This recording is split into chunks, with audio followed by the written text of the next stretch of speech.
Scan for Sovi and straight A's only. Let's go!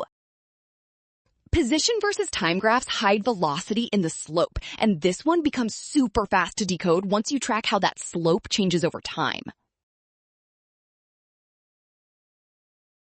Velocity is the slope of a position versus time graph, so do not stare at height alone. Instead, read how steep the curve is at each moment. In the given x versus t graph, compare the slope from left to right and track whether it is positive, negative, getting steeper, or flattening out. That means the velocity graph must copy those slope changes over time, and the only choice matching that behavior is option C.